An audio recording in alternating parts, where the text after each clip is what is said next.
Hello, everybody. Hello, Marcy. Hello, Dee.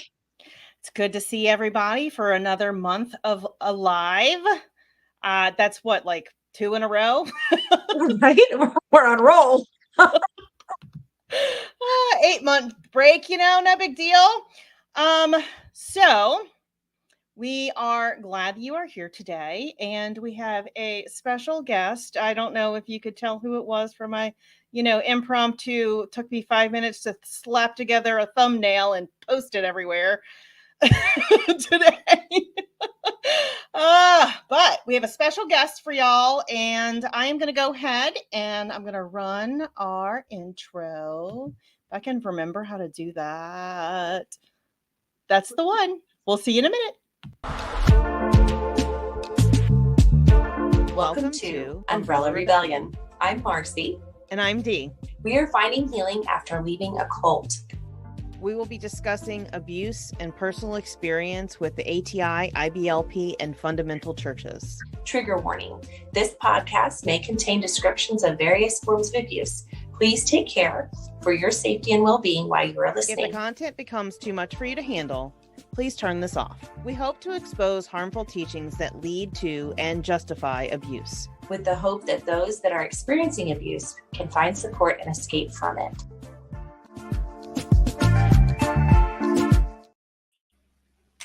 All right. Are the rebels ready? Are the rebels ready? Give us a comment if you're here. Let us know where you're coming from. And if you have any guesses to who our mystery guest is, our mystery guest. Yes. Yes. Yes. So, yes. If you notice, my background is a little bit different. We're in the process of moving. So, I was like, oh, I have an hour. Let me set up. I'll have plenty of time. And I'm like, oh my gosh, my computer's doing a BIOS update. No. Hello, Michelle from Ontario, Canada, our little Canadian friend. Love it, love it, love it. Okay, so coming from the other room. Hi, honey. Are y'all ready for the mystery guess? Does anybody have any guess? Nobody who knows who it is can guess. If you were told who it was, but if you guessed it from the thumbnail, you can put it in the comment. We have one of the survivors that was on the Shiny Happy People documentary.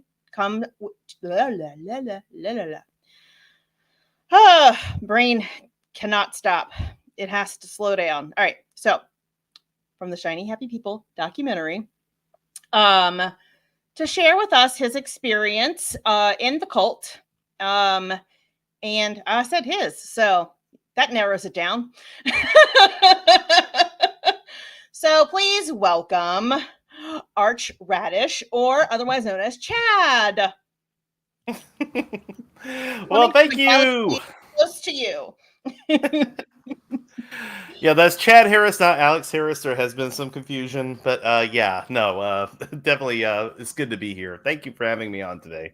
You're welcome. You're welcome. Yeah. Yes, I'm so excited to have you here. So, Chad, loved your AMA from Alexandria. Yes, I did a AMA on Reddit on the Funny Stark Uncensored subreddit, and it was a lot of fun, actually. Yeah, a lot of really good questions, a lot of deep personal questions, including what my favorite food was, which I did have to confess was tater tot casserole. No, I'm kidding. Love it. That's the best. Yes, tater tot casserole. Okay, I'm gonna have to go check that out one day when I have time to read, which I never do. So same. I didn't even read my responses. I just kind of started typing and hope for the best. Nice. All right. So for those that are new here and or don't know you, why don't you kind of give a little summary of your cult experience, brief run through? Yeah, brief is a tall order, but I'll try. Basically, Yeah, basically, I was born in England, raised in Walker County, Alabama, lived in Belgium through my teen years, moved to Mississippi, and now I'm back in Alabama. So that's the shortest version of it. Somewhere in the middle of that, from the time that I lived in Alabama as a young kid, my parents happened to get caught up with an OBGYN who convinced my mother to turn the number of children that she had over to the Lord in her late 30s, early 40s, and gave her a book called A Full Quiver.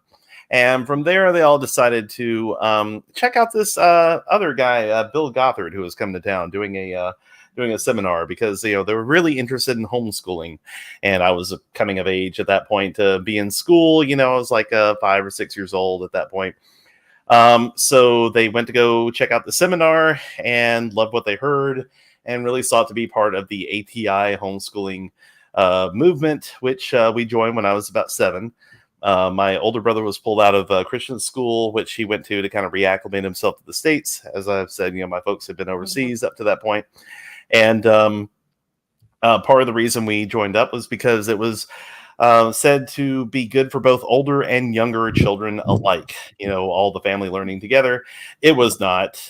There were 10 years between me and my older brother, and the wisdom booklets were not meant for like an elementary school kid. So it was. Yeah, it was not a great experience. There was a lot of abuse. There was a lot of educational neglect. I was homeschooled, but I was the first fully homeschooled child in my family, and I was the only one to do entirely ATI all the way through from the time I was 7 to the time I graduated. My younger siblings eventually moved on to other curriculum, but my folks kept me in that. Learned a lot of harmful teachings. Thankfully, never went to a training center or headquarters because at that point we had moved back overseas and it was too expensive. But I still learned a lot of the things that, I know, and I'm glad I missed out on that. To be very clear, Yeah. but yeah, especially knowing what I know now.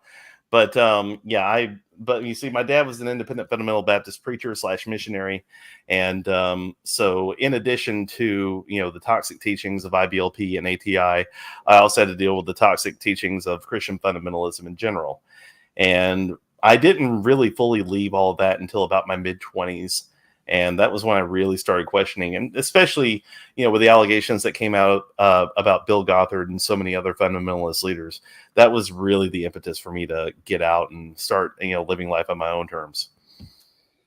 Yeah. So when y'all were overseas, what kind of church did y'all attend? So my dad was a missionary, and he was trying to plant independent fundamental Baptist churches in the Netherlands and Belgium.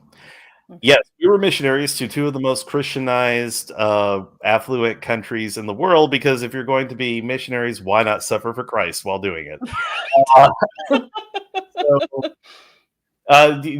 Spreading fundamentalism in Belgium and the Netherlands was about as successful as you think it might be, in that we barely got anyone's attention at all, and the whole mission was, frankly, a failure. Mm-hmm. But we had our own like little Bible studies. We mostly found success with the American military. There was like a small Air Force base that my dad was like a volunteer auxiliary chaplain for on the side. So we had a lot of friends from the States and everything who attended that.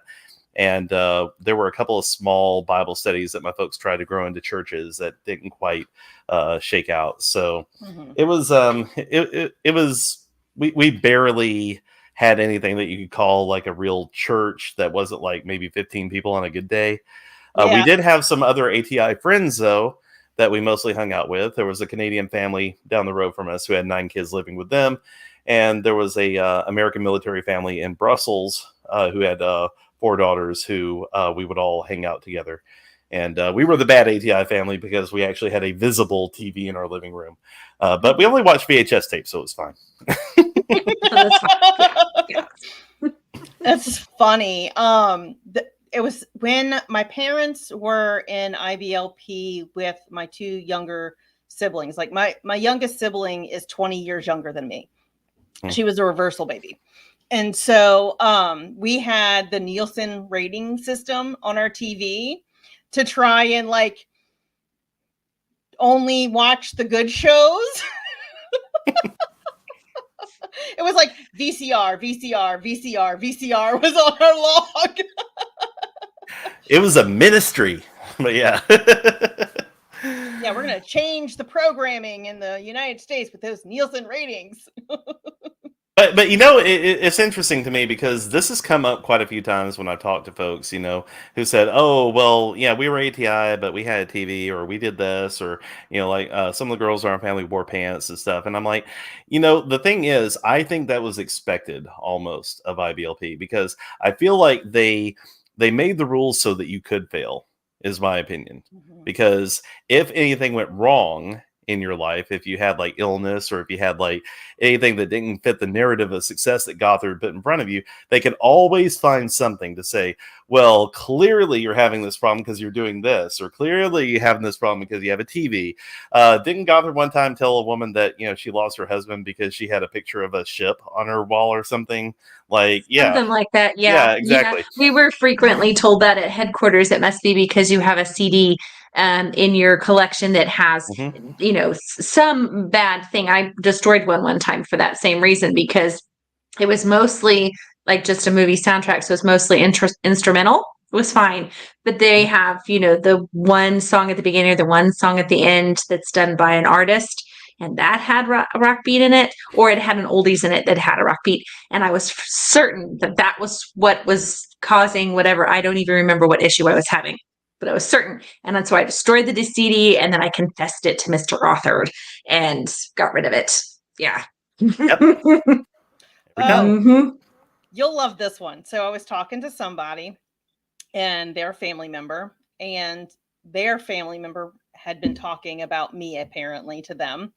Not going to disclose any names, but apparently one of my children has been struggling for the last 2 years, really, really, really difficult struggles. And their, I guess, explanation to this other family member was that it's because that when I came home from headquarters, I didn't fulfill my vow that I had made at the counseling seminar.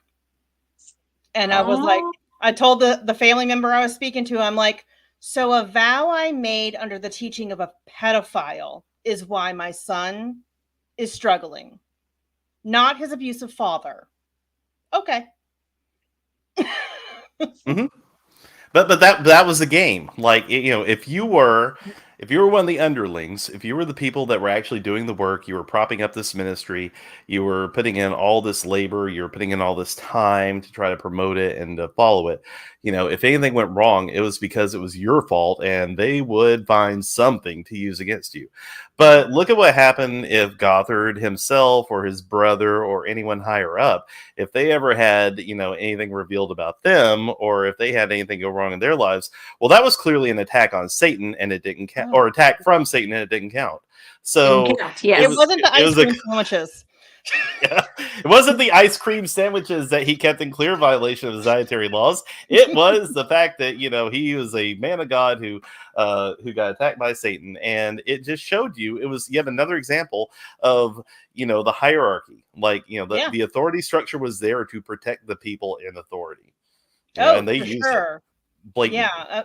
Because, I mean, how could the leader ever have anything that he needs to confess and, do anything wrong? I mean, according to his own statement, he was just acting like a grandfather to all these children. Mm-hmm. Mm-hmm. Yeah, I had a grandfather like that too. Well, not exactly like that, but yeah. Gross. I Yeah. think that's why when I was at headquarters, it just really set off the alarm bells when I saw the late night counseling sessions with young girls. And I was just like, that is so not right. And I was like, I don't even know what to say to who, if they would listen to me. Like, I already kind of knew that if I said anything, I'd probably be sent home.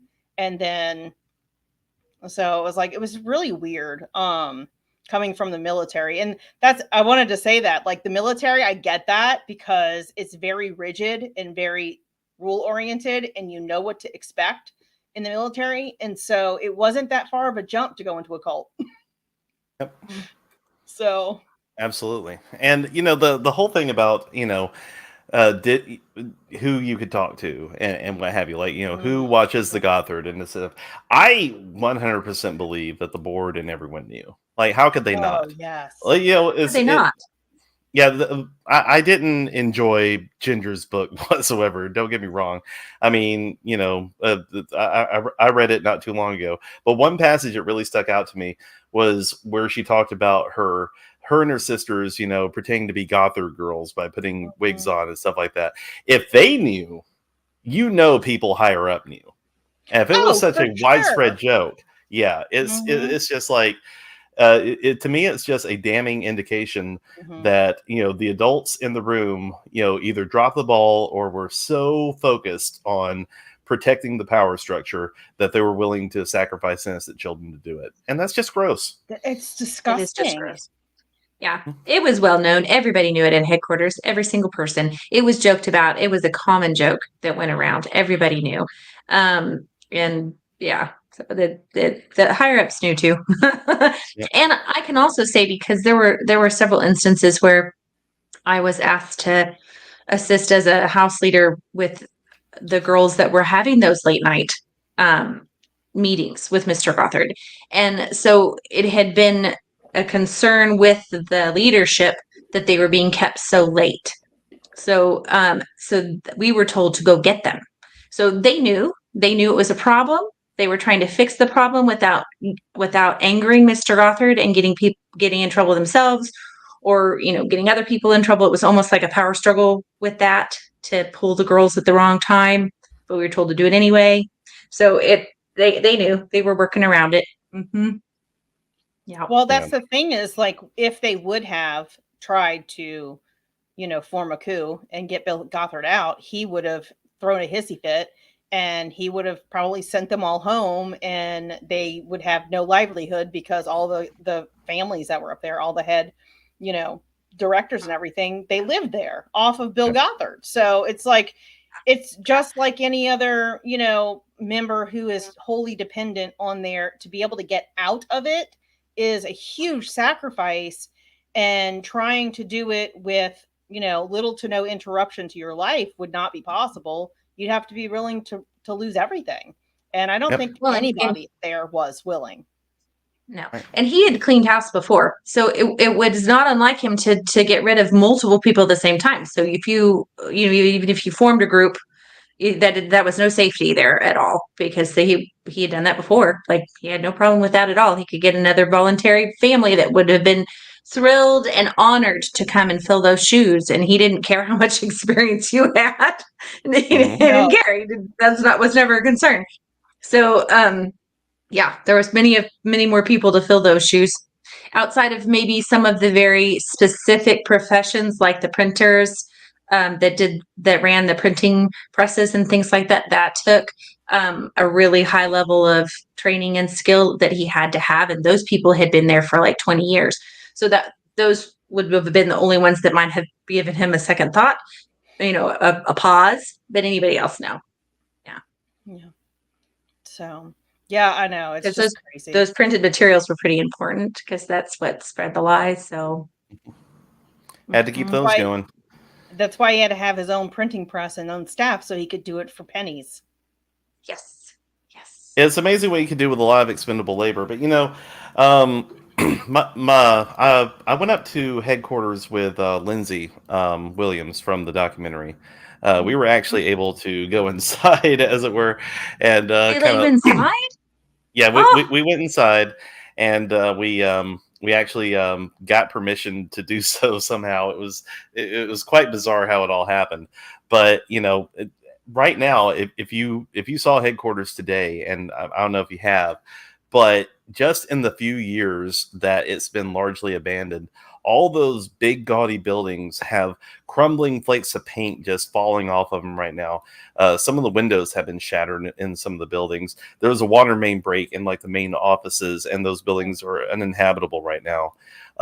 There's just so much, like, it's just fallen apart so quickly that it just makes me wonder how much of this was done, how much of this is being kept up basically by people who are paid nothing or next to nothing, and without it, like, none of this All could of have it. been maintained. All Exactly. of it All was of it being was. done on Because Lindsay was telling me, volunteer.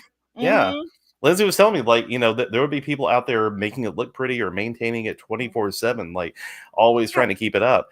And it must have been like, to get by so cheap and everything, it must have been like as soon as they stopped, it all immediately just started, deteriorating. And it's just Well, the other thing is yeah. that most of the buildings, from what I've heard from other people who have been there, like on new building sites, it was this dog and pony show of Yep. get the very entrance beautiful, and then everything else behind it is falling to pieces. So some of that could have been, the paint was holding it together. But I It then was looked just like it in some places. Yeah, my brother was on a construction crew for quite a while, and it was literally that they would paint the outside, make it look nice, but everything else was just spit and twine to keep it together. So it doesn't surprise me at all that it's falling apart because it was probably already falling apart a long time ago.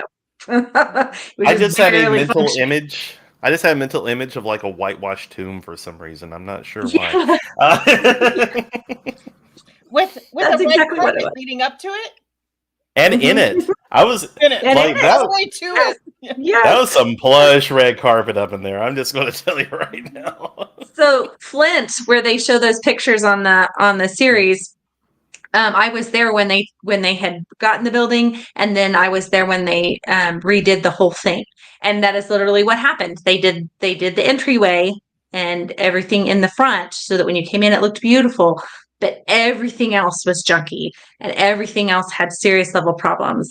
And any rooms that we had to pick the floor that we put the Verity students on by which ones functioned and had Wow. decent bathrooms so that we could have a boy floor and a girl floor to put our students in. So I helped start Verity so that we had to pick those, according to what function. Pardon Hmm. my French, but character hotel my ass. But anyway. Yeah, right? Yeah. I mean, So it's just if that's character, I mean, your entire operation's not great. it's Yeah. historical character. Yeah. Yes. Oh my goodness. So we did have one question. Alexandra said, I understand that Gothard still wields power and his teachings are still integral to the current IBLP, but is he actively? Oh, Did is I he just? actively involved now? I think D You, dropped. Okay, you're back. yeah, Yeah. Deidre, you dropped for a moment. Oh, okay. Um, who wants to answer So, that question? I I mean, think sure. you would have the most accurate answer, Marcy, because you were there I think for in headquarters and worked very closely to Mr. Gothard to be able to answer that the most accurate. Well, I don't know that I know current things. I don't think that he's, obviously been removed and doesn't have influence in that way, but based on past things, I can pretty much say that I would not believe that he doesn't have influence in it at all right now. I don't believe that at all. I think that he probably has his fingers in lots of different things just behind the scenes. So So I've been that keeping would be up my with it pretty opinion. close. Yeah, I've been keeping up with it pretty close myself. I think you're right. Like, so he constantly has been posting over the past year or so that he will be reinstated as head of IBLP at some point, which Wasn't is wasn't that what he said in like 2016? right. Yeah, and he's like just any day now. Apparently, Mm-hmm. he's going to be reinstated, and everybody it'll be a whole misunderstanding. He has led a lawsuit against IBLP, which last I Mm-hmm. checked, and I have asked some lawyer types to look at it, but last I checked, as of 2020, is still active. Like, it had been dismissed, but then a higher court sent it back saying no, actually, you have to consider some things. He is suing to try to keep the property from being sold off, or at least if it is sold, that he gets some of the profits, because in his opinion, that property was gifted to him, not the ministry as an entity. Or the ministry was only there to promote his teachings, therefore he should derive some of the profits from it So I somehow. did see that I don't remember when it was. I was looking up some of his court documents, and he did sue IBLP to try and retain the rights to his material, and he Yep. lost. And Yeah, he that's lost why, that one.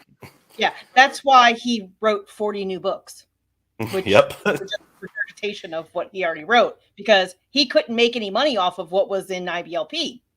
So he needed some new material. But through various means, I've talked to some people who are involved with IBLP and, formerly ATI, and they still carry a very high opinion of him. The party line seems to be that he did nothing wrong. He was completely exonerated by the dropping of the lawsuit, according to them, and also that he is doing his own ministry now and just didn't want to be a distraction, so he voluntarily resigned. Meanwhile, literally everything else Bill Gothard is doing is, showing that he's at least delusionally thinking that he's going to be back in at some point. So And the that's why real he truth, showed up at Big Sandy and got, yep, yeah, because he's just going to step away. Okay. exactly. So so it appears to be, that his teachings are still very influential, and IBLP still wants to make money off of what he did, but like in an official capacity, they want to distance themselves from him just enough. Even though there are still some people who still have a very high opinion of him involved. What it seems to me ultimately is that IBLP is in a state of confusion and panic, and they're a little unclear as to the way forward. I don't know if you checked out their websites lately, but they have been doing a really interesting job of rebranding a lot of things to where IBLP is being kept in small letters at the bottom of the page. They've shrunk their logo down. They're promoting their individual activities more so than the ministry itself. It's very interesting to watch their moves at this point. Yeah, the basic seminar is now some other kind of name. I forget what it's called. Affirmations from scripture or some. So, by the way, can they pick more boring names? Like, they've always had boring names. Always boring names, yes, and weird acronyms. Oh gosh, yes. Yeah. There you go. There's the military thing too. You just trade one acronym for the other. So yeah. I was gonna say something. I was thinking of something while you were talking. So I know that it just seems like they're trying to distance themselves from his name. Yeah. And maybe not actually him himself, but the thing that's interesting to me is I don't know if he would go for some of these changes if he did have input, because I think Bill Gothard thinks that IBLP is Bill Gothard and Bill Gothard is IBLP. So to change any of that is to hide him away, which I don't think he would go for. Yeah, that's a good point, because I don't think he would go for that either. That is not typical of a classic narcissist that we're seeing function here, and so I don't think that he would go for that. Yeah. No. So I would be surprised if he doesn't make some kind of statement soon, if not, if he's, or have his assistant do it. Well, I mean, he has made a few statements on Twitter, which are hilarious to read, frankly, in a very, he clearly did not write this way. Yeah, he, I think his response, like his first response was like, well, it couldn't have been all bad. Look at all the people I helped, which, kind of translates to, look at all the young women I didn't harass. Like it's, yeah, I don't know what he's trying to prove there. I helped. Look at the old women that weren't my type that I didn't do. Exactly. Yes. I was like, yes, I'm one of the 3 million, and I have all of the PTSD to go with it. So yeah. So we have a question. Hi, down the rabbit hole. I am so glad that you joined us. I love your channel. So keep up the good work, and thanks for doing the synopsis of the Shiny Happy People episodes. I think that's really helpful for people who are leery as survivors. So I appreciate that. So she says, I have a question for all of you. Can you talk at all about how males can be abused or put in difficult situations within the patriarchal system versus abuse only happening to females? Which I love this question, because there's a lot of female voices out there saying how we were treated in the cult, but we also know that there was a lot of abuse when it comes to the boys and men. And, my other thing is like, what was your teaching like when it came to your role as a male in this cult, and how, when you became an adult in relationships, and I don't know, where you are in your relationship status or whatever, but like, how did that affect you coming out of the cult and in the cult? And like, what was your, I guess, experience with those teachings as a male? Yeah, and I do want to preface this by saying, like you were saying, there are a lot of women's voices out there, and I feel like they should always be centered in this conversation because ultimately the cult was designed to hurt women more, and it certainly did. And I feel Thank you like, for saying that. yeah, Yeah. seriously, I feel like that should always be front and center. I don't want anything I say here to ever be construed as, well, the guys had it just as rough or anything. No, we did not. Okay, and the abuse I'm talking about, this is the abuse that comes from a point of privilege and power that we were given just by our birth as males or assigned male at birth. So just putting that out there before I start, just so we're very clear, this is not a sob story about how we had it just as bad or worse, because that will never happen. But what did happen, and I can definitely say this from my perspective, as someone who is born male, I'm a straight male who doesn't have all the trappings of a masculine, hyper, must have all the power person. I've never been an outdoorsy type, never had much of an interest in athletics or sports. Our folks bought a Commodore 64 128 computer at one point, and I fell in love with that immediately, and that's been my thing. It was not looked very well upon in ATI circles because, I was supposed to be out there learning how to be a warrior for God. I was, constantly told that the name Chad was supposed to be warlike, defender of the Lord, right? So, so that was the whole, that was the expectation that was placed on me. And nowhere was that shown to be more of an expectation than Alert Cadet, which I did back in Knoxville, 97. That year was the worst 3 days of my life, in which I was put through all these physical challenges that I'd never done before. And frankly, I had bad knees at the time as a kid. I could barely keep up with double time marching, much less, push-ups or anything like that. And I failed at literally everything they put me in front of.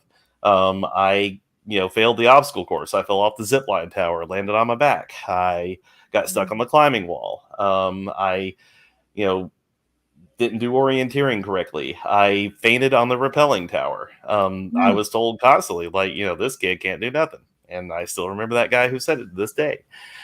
And, this happened during my birthday. I turned 12 during this time. Like, the second day of Alert Cadet was my 12th birthday. My dad took me out because I begged him after the first day, do not let me go back there. I'll sit in the, boring seminars. I'll listen to the preachers. I don't care. I just don't want to do that anymore. So on the second day, which they made me do anyway, Dad took me out for my birthday that evening. We skipped a few of the, sessions or whatever. And he took me out for ice cream and a heart-to-heart talk where he told me, well, son, the reason you're having these problems is I failed as a father to raise you to be manly enough.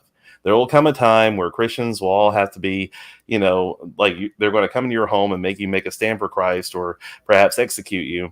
And you need to be manly enough to stand up to that. When I'm 12, okay? So he said, so he said the reason you're having this issue is because you're not spiritually ready to be a man. And we need to get you there because, teenagerhood is a myth. You'll be a man next year when you're 13. So basically, like, his whole birthday pep talk was, you're not enough.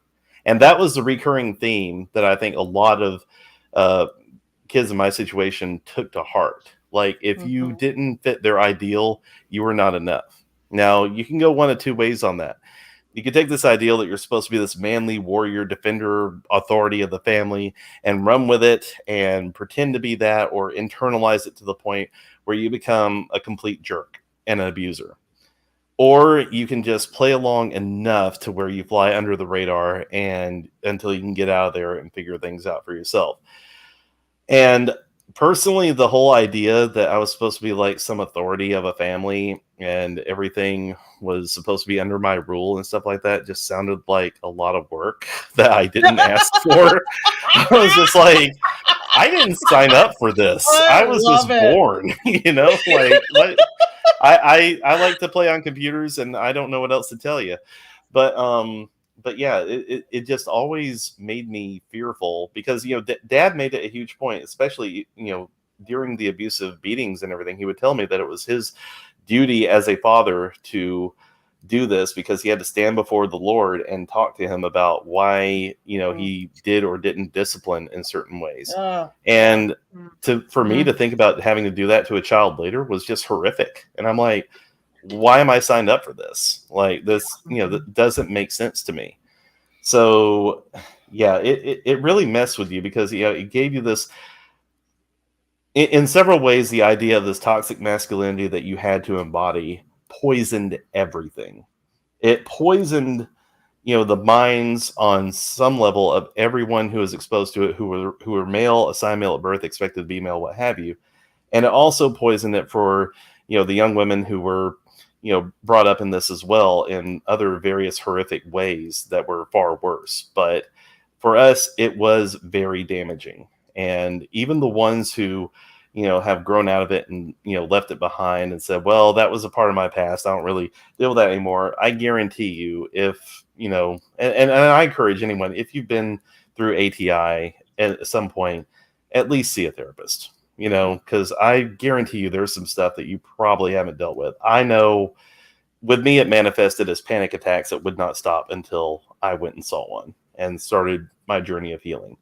And I would encourage folks, like, please just do the work. At least, go see if there's anything that you need to unpack. Find a good trauma informed therapist, and tell them that you're an IBLP, ATI, and this toxic environment. And yeah, I mean, I guarantee you there will be something that you're holding on to that you need to let go of. I still have it to this day. Like, it's been an ongoing process for me. I would agree with you there. So I had talked with someone not too long ago that, and I won't say names, but they weren't raised in it like I was, like, because I was 5 when we got into our 6, raised through high school and then got out in my mid-20s. So kind of like you. But this person didn't really live it. They got at the tail end of it, maybe at 7. And then it was done. They weren't in ATI, but after that, but the ideas and the family structure and the family teachings were all from ATI. Even if they weren't in it, the family structure was still very much ATI and all those teachings, right? Mm-hmm. And so it was assumed that they really didn't get inundated with it as much, that maybe the ATI hadn't affected them as much. But in adulthood, they realized in therapy that they really did. That just simply because the family had those teachings in the past, and because they were still using some of those teachings to run the family, even the dregs of it were still damaging to that child. So, and it still had to be unpacked by a counselor. So even if you get just a small portion of it, even if you didn't do the wisdom booklets every day and you weren't in it, you didn't go to the training centers, you didn't do all those things, even just family structure training of a family that had been in it before can still have poisonous and adult life affecting things in it. And I hadn't ever thought of it that way because I was coming from the perspective of being, just entrenched in it, but it really does. It really affects even in small portions, and it's still affecting their adult life to this day. So yeah, find a therapist, and that's how they figured it out, was that they were at a therapist, and the therapist said, you should look into this training or this cult type of stuff, that we could work through this and work with you on it. And the therapist didn't have any idea that the family had that background, but she nailed it. She nailed it on the head. she saw it. So My therapist did the exact same thing. Like, I first went to her because of relationship problems. I'd had issues. I couldn't figure out what was the correct way to have a relationship when I left. I still, I still went out with some girls who did the courtship thing. I still did, dating with a purpose and stuff like that. And it kept failing miserably over and over. And of course, that internalized, I've given a piece of my heart away, therefore I am somehow not whole. That really stuck with me. So I went to go see a counselor, and I was just like, look, I feel like, I'm messing up something, or there's something I'm fundamentally not understanding here. And she spent the first 3 sessions asking about family relationships, how I grew up, what school was like for me and such. And I started answering these questions. And about the third session, I was just like, why is she so focused on my early childhood? And about the fourth session, she said, look, I'm just going to lay it all out for you. Do you know what a high control organization is? Like, enlighten me. She said, I've never heard of this IBLP or ATI organization you talked about, but she said, I've heard of a lot of similar things. Here are some of the characteristics. And that's when the light switched on. I was like, oh, like, this is bad. So yeah. And that was about the time all the stuff started coming out about Bill Gothard as well. And it just all made sense at the same time. I was just like, well, you got to be kidding me, like, because when you're a kid, you don't know anything else. That's your normal. You Right. don't. That's what you're Yeah. expected to do in order to, have the love and acceptance and the shelter from your parents that you want and need as a child. So, when you get out on your own and, that stuff does not work in the real world, I swear to you, IBLP did not train you to do anything in the real world. They taught you No. no skills. They taught you no character stuff that would help you in any discernible way. They just taught you how to be, dependent on Bill Gothard and his lackeys, and always look for some abusive authority to tell you what to do. And Yeah. getting over that was just a huge hurdle, but realizing it was a huge light bulb. I don't think I called it a cult. I don't think I could come. I had my suspicions, but I could never say the words or admit it to myself until I saw a therapist. And then she was able to validate what I already kind of knew in the back of my mind, but didn't want to confront even, or to say that I had been in one, until she was able to bring those things up. And then I was able to say, okay, it was a cult. And I did live through that, and the teachings were wrong, and there weren't a few pieces that were good. Yeah, and it was the therapist that brought that out for me as well. I don't even remember like when it was that I like realized it was a cult. Like it may have been my brother. Like my brother was part of the Homeschoolers Anonymous website. And so he was part of that, kind of thing when Recovering Grace came out as well. Like people were sharing their stories about their homeschool experience and stuff. And so that kind of like opened the door for me. And then when I left my ex-husband, we were in the IFB when we met, and that really kind of like, I was in the IFB for a little while longer, and it was like, you know what? I just can't do it. I can't be mom to 3 small children. I can't work full time and go to church 3 days a week and clean my house and cook all by myself. Like it's just not possible. So I just stopped going after a while. And the pastor was like, "Oh, we'll praying for you." And I'm like, "Okay." Sorry, my dog's barking. While giving you absolutely no practical support. No, not like, what can we do for you? And, oh, we're going to come get the boys and we're going to play basketball with them. Never happened, and it was like, oh God, I could get a break. I could get some work done, or I could clean my house, or I could cook, that'd be great. No, never happened. I'd like to read a couple of comments and just kind of catch up on the comments a little bit. Down the Rabbit Hole said, reminds me of some of what you always hear about Scientology. I want to do a side-by-side comparison to IBLP and Scientology. That is in the mind ideas. Yeah. Spoilers, the training centers are Sea Org. Anyway. Yeah. Yeah, exactly. I saw an interview at Gothard's driveway in Illinois. He is an old feeble man. I can't imagine him having power. Now, He's been an old, feeble man for a very long time. His power is not in his physical prowess or his size or his ability to overpower anyone physically. It is all in his head. That being said, did you see the video? Mm-mm. Oh yeah, There's- I'll send it to you afterwards. Yeah. Yeah, it's interesting. Like you said, even that power seems to be diminishing a little bit, though. Okay. Like Yeah. it's That's good. That's yeah. good. Good. Mhm. I'm just glad that he's alive to see all of this. RM Kansas says, I went to Institute and Basic Youth Conflict Seminar when I was in high school. I still have all the materials from it. Lucky my parents didn't follow his teachings. You were very lucky. So, let's see what else we got. Let's see. Only 12. Yeah, for your alert story. That was terrible. Yeah, it's so sad.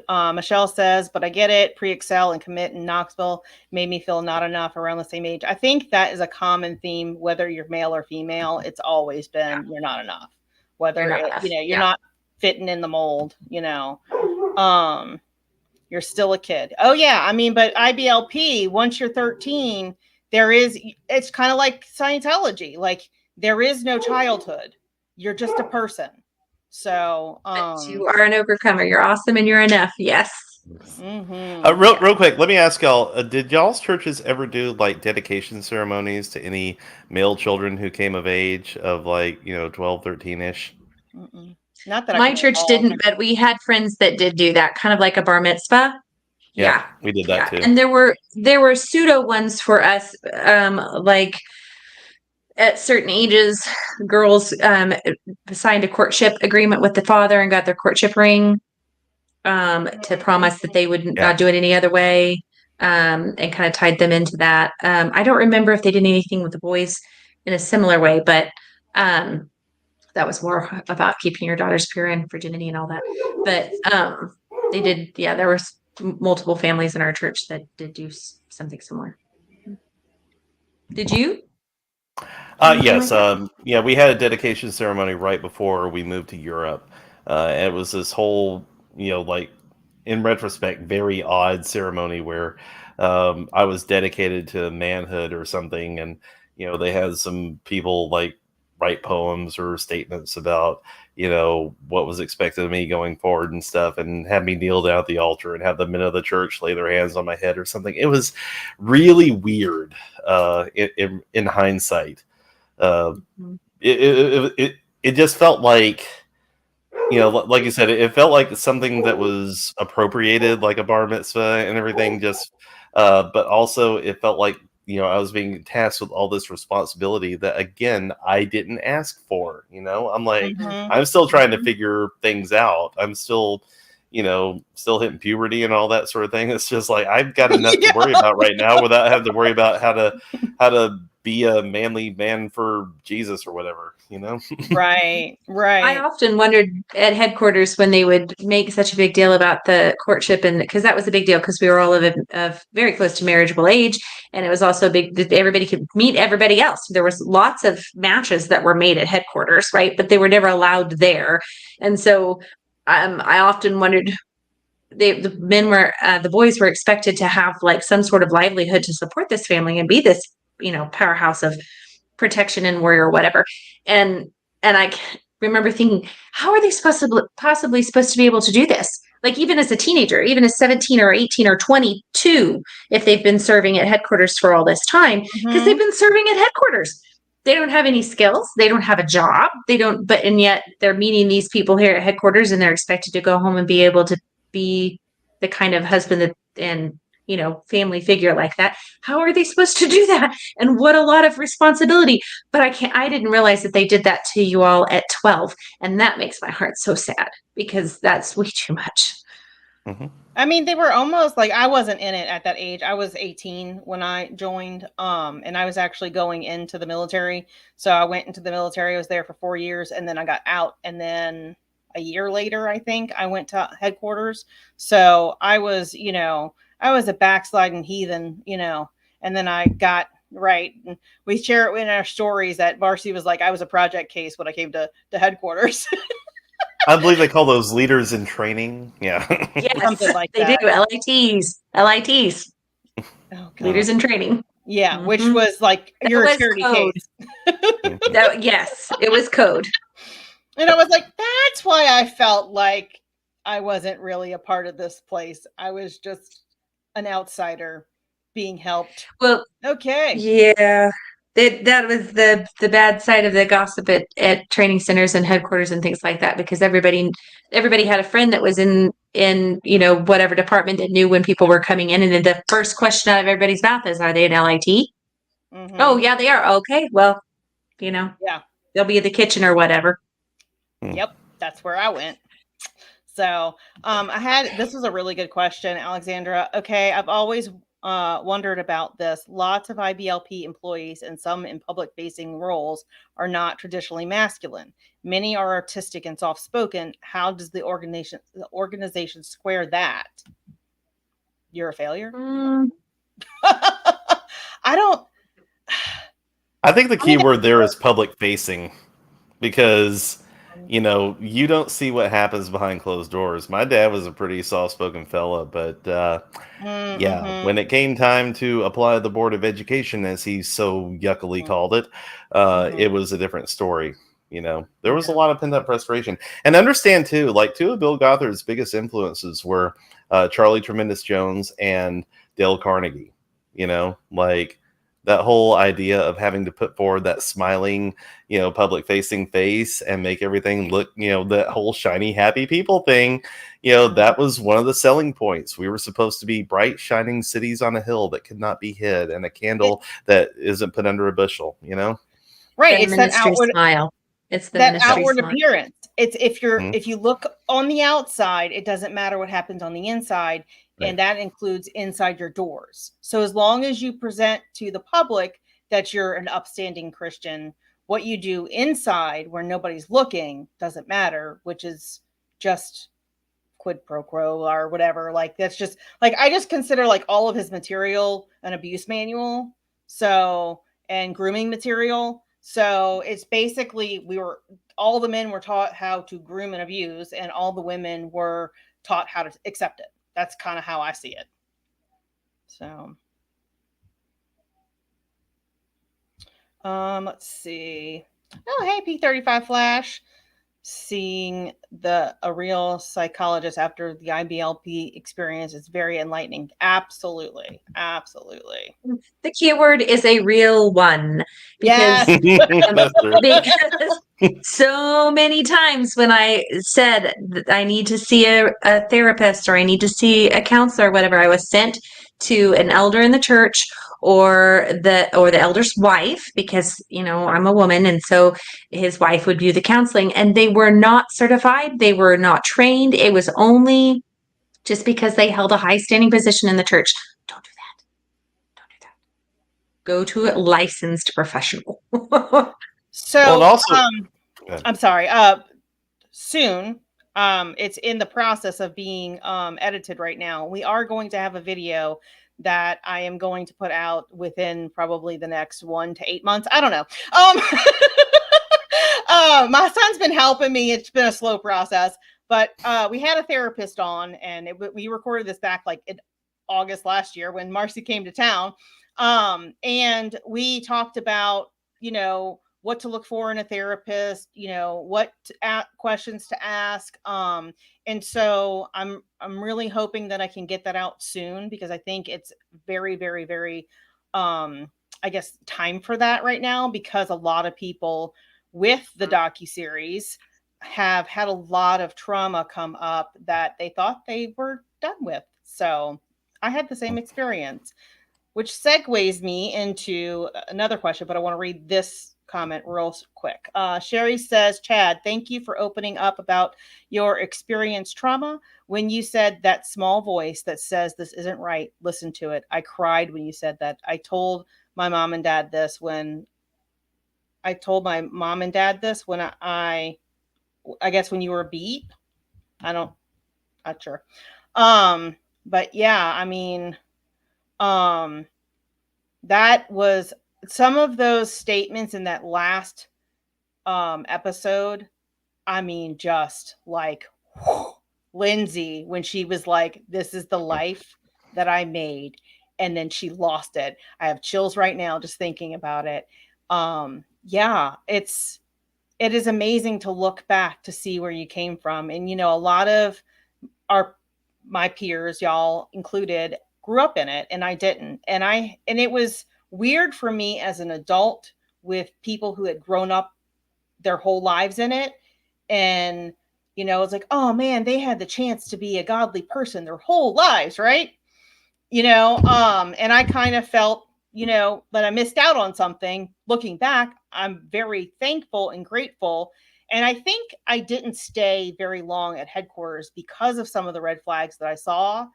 And it kind of helped me move away from it. I went back into the IFB, but it just kind of all was part of that domino effect that eventually got me out of an abusive relationship.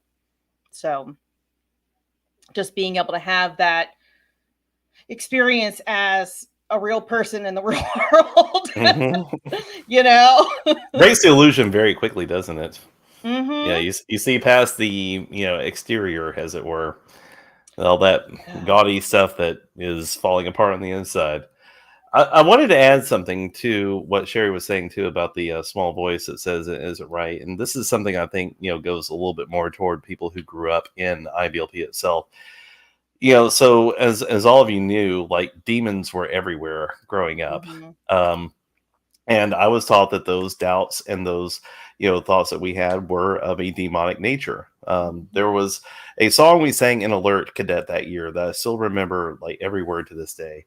For our weapons are not carnal, nor our war with flesh and blood, but to tear down Satan's strongholds, we are mighty through our God, casting down imaginations that rise up against his hand, boldly bringing to subjection every thought to his command. And one of the things that IBLP taught you more than anything was that your own mind could not be trusted. Yes. Your own thoughts could not be trusted. At any point, they could be subject to Satan's strongholds in your life. That whole checkerboard thing that they showed in the documentary. I'm glad they showed that because that was what was on my mind 24/7. Can I trust this thought?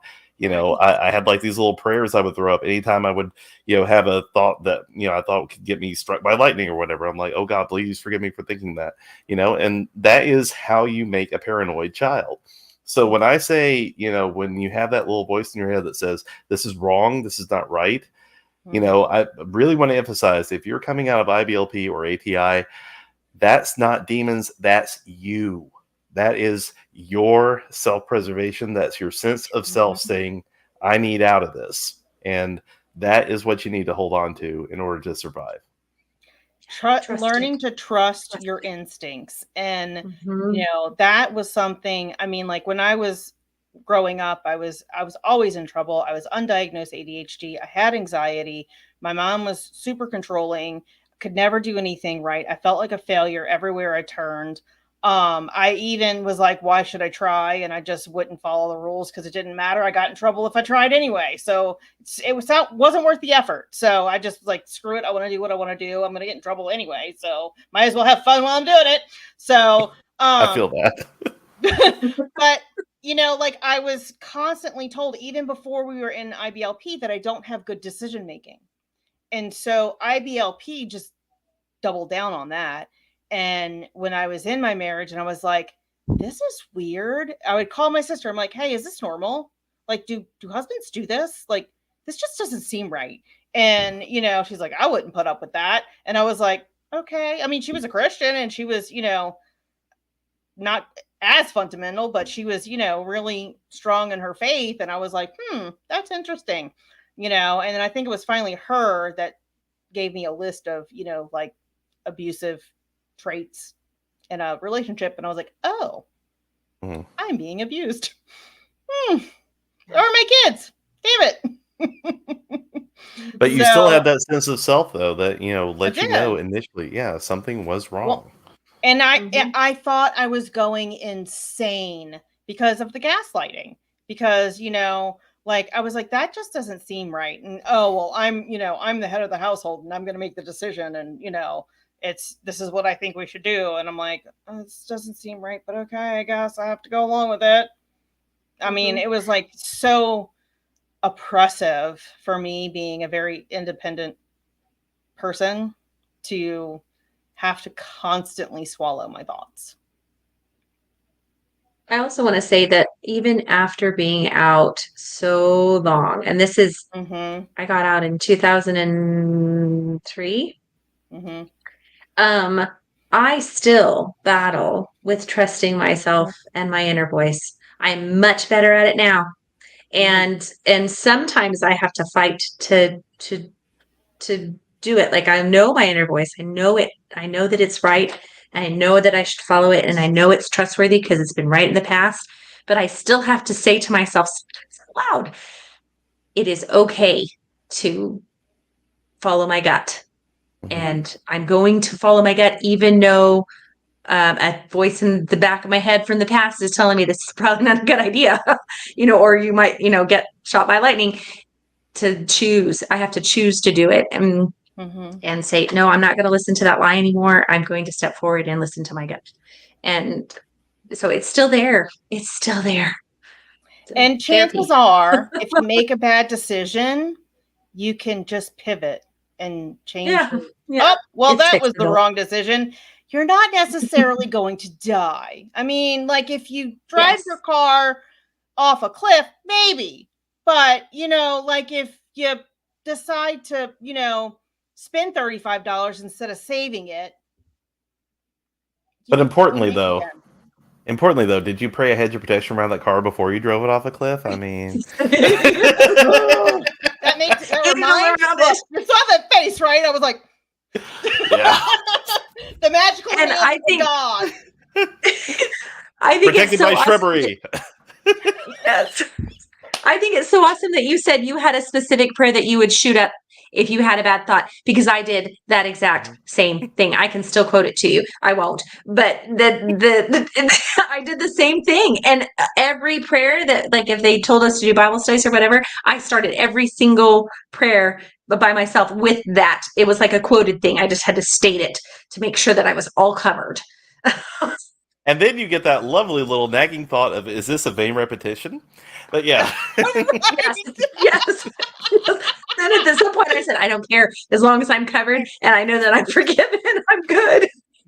Like, because honestly, every once in a while, so it's not, repetitive, right? Yeah, they move the words around. Yeah. But that was the thing. Like, they taught us that God was some divine force that was playing gotcha, like just waiting for any moment for us to screw up, so we can get like some kind of punishment. And it was just yeah. I have to get that book. It was a lamplighter book. Did y'all read lamplighter books? It sounds familiar. And it was a story about two kids, and they had like a rose bush around their house, and it was graphic and just crazy, and it related this hedge of protection to the hedge of protection, and this kid went through it and like lost an eye, and I don't know, like, I don't remember exactly, but it was like really graphic, and I was like, wow, and I was like, I don't want to end up like that. And I was an adult, and I was like, I better capture all my thoughts and give them to Jesus. I don't know, it was just really bizarre how some of those books, like, obviously they picked them for a reason, but just almost every story that they published was like that. There was some kind of warning in it, because there are lots of stories that I remember reading as a kid that had those same things. They would even take pillars of Einstein and some of those same people that had nothing to do with their accomplishments, but they would take a story from their life, they would pull it out, they would put their thoughts around it, and they would say, there was one where he played with his father's like metal punches and lost both his eyes. Went blind, but he was a composer or some artist of some sort, and God turned his disobedience into good, so his blindness into good, because he could still do that even though he disappointed, whatever. That was everywhere. It was extremely prevalent. And the pineapple story. Oh God, this pineapple story don't even. Oh. I made him grow. Start on the pineapple story. We haven't covered that. Oh, the pineapple story. Yeah, basically, Oh yeah, prosperity gospel, and nothing you have belongs to you, and you don't have any rights. So stop complaining when you're legitimately being wrong, and also racism, because why not?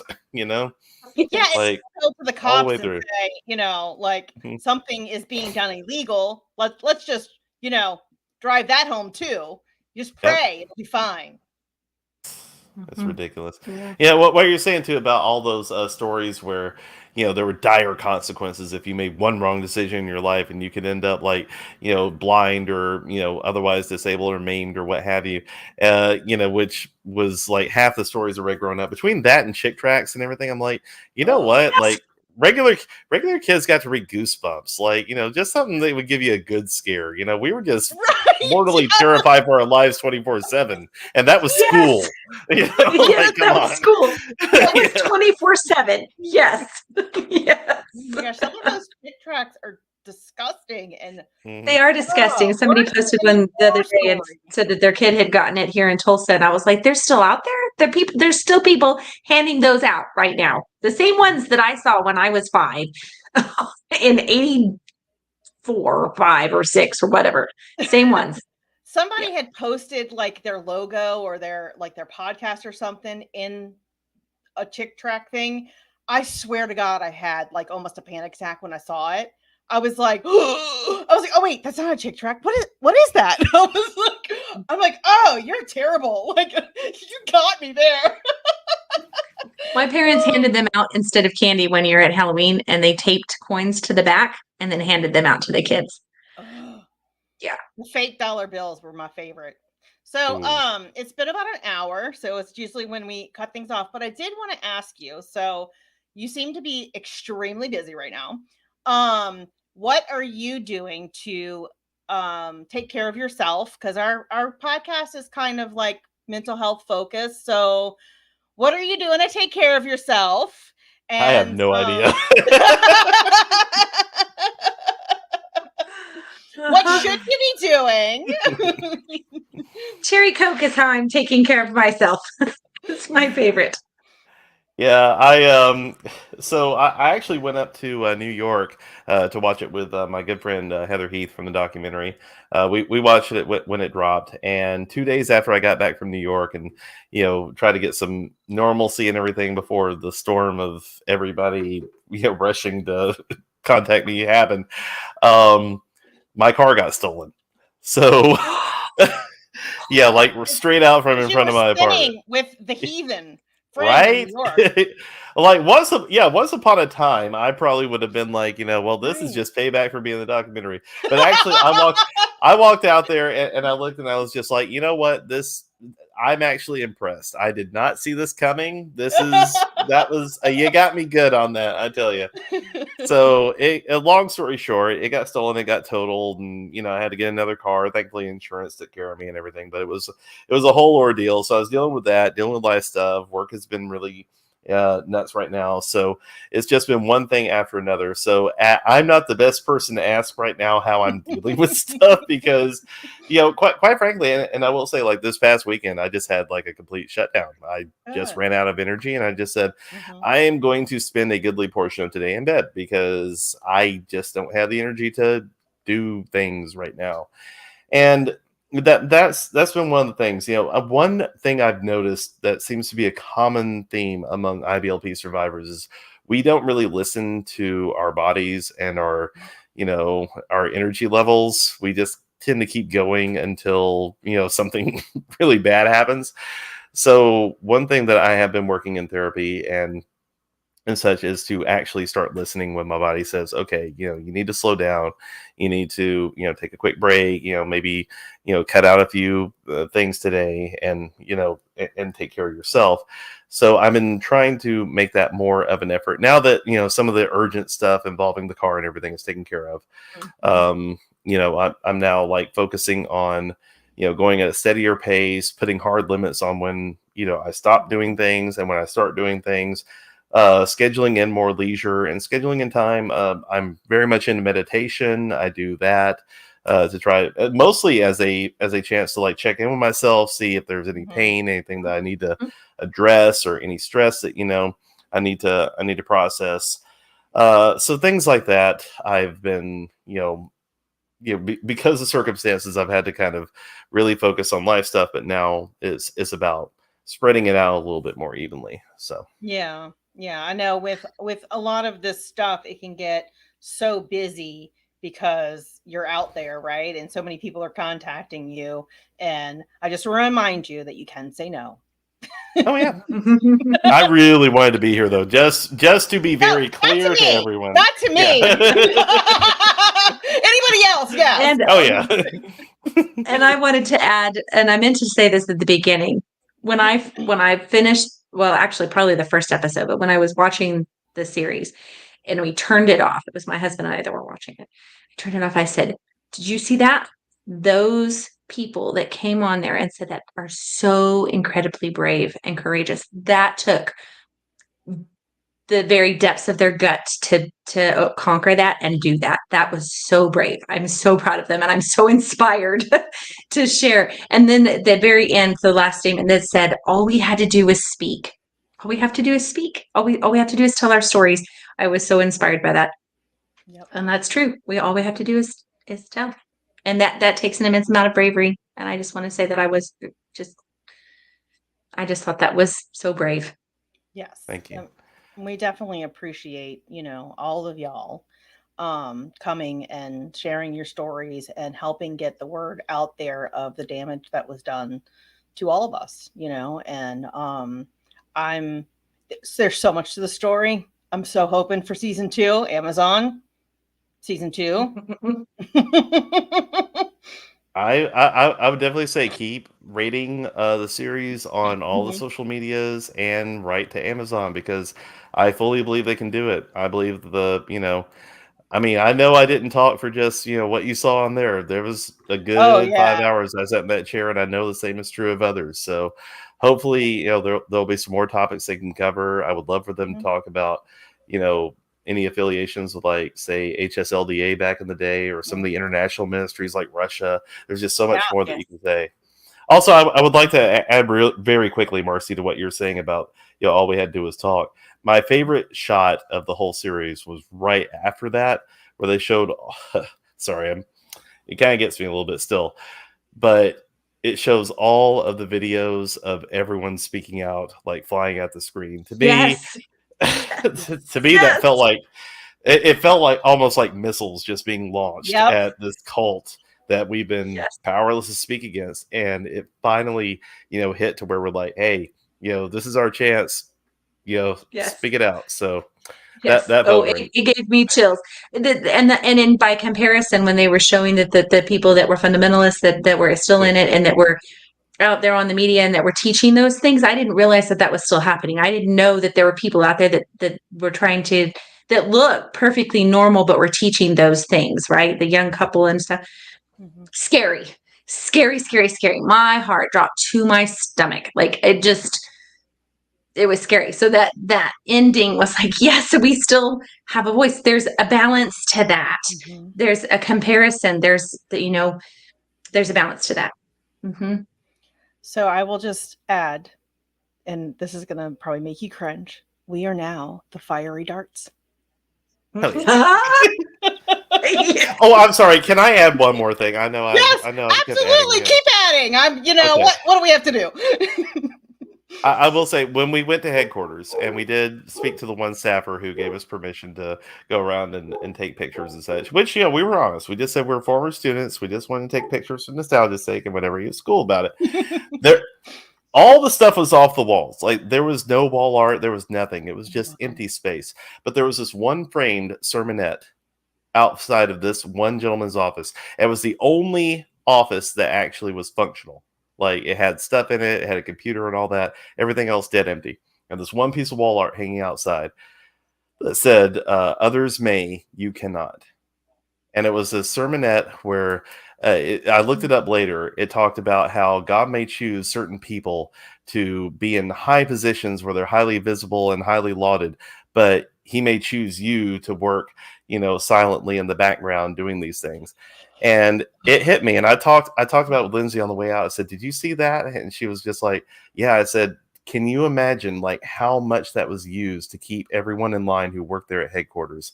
Like, others may, be out there, the Bill Gothards, the speakers and everything, they may get out there and get the glory, but you cannot. Your place is here propping all this up through your labor and everything.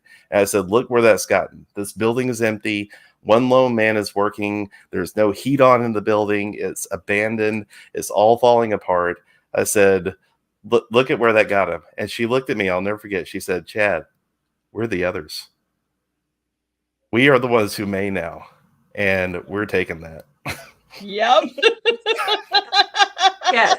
That's Yes. awesome. I love it. I love it. So, we are the fiery darts. You're right. Yes, we are the fiery darts, launched in a different way, but yes. Grab your umbrella and your darts. You can have a rebellion. So I just want to thank you so much for being here. It was truly a pleasure to get your perspective on this, answer some of our listeners, and thank you anyone who is new to the channel for stopping by and watching and hanging out with us tonight. Please don't forget to subscribe, like, share, comment, and all the things. Feed the algorithm, because we are like this close to being able to be monetized. We need 1,000 subscribers. We're like at 960 something. So yes, if you could please just share us with all the people, I'd appreciate it. And then there was something else I was thinking. Gosh, ADHD is so bad, especially at night. And that helps get the message out. That helps reach people. Yes, absolutely. Because the more, and like, I don't know if you've seen, we have a whole abuse series on our channel that just talks about 974. Oh, we gained some on this live. Thank you so much, everybody. Appreciate it. And so gosh, dang it, honey, distracted me. The ADHD is bad today. So anyway, if you need any help, reach out to us. We try to help our fellow survivors work through some stuff. I know I have a few survivors that I keep in touch with, and just there's a lot of stuff that we have to deal with as survivors, and there's a lot of intricacies and a lot of relationships that get changed by the different decisions we make. And a lot of us lose our community. And I know you shared, Chad, that you don't talk with your parents and stuff. And a lot of us have to do that. I'm fortunate that I'm still able to speak with my parents, and my mom is working really hard at, making up for the things she didn't realize she was doing. And I appreciate that. And I just want to tell everybody, you need to do what you have to do to keep you safe. And that includes you, Chad, and you, Marcy, and me. And in closing, I want to say that if somebody has not told you recently, I want to tell you that I am proud of you, and you have made the life that you have today. So that's one thing that I don't think we were told very much, because it was a very bad sin to be proud. But whatever you have accomplished, wherever you are in your journey, I'm proud of you.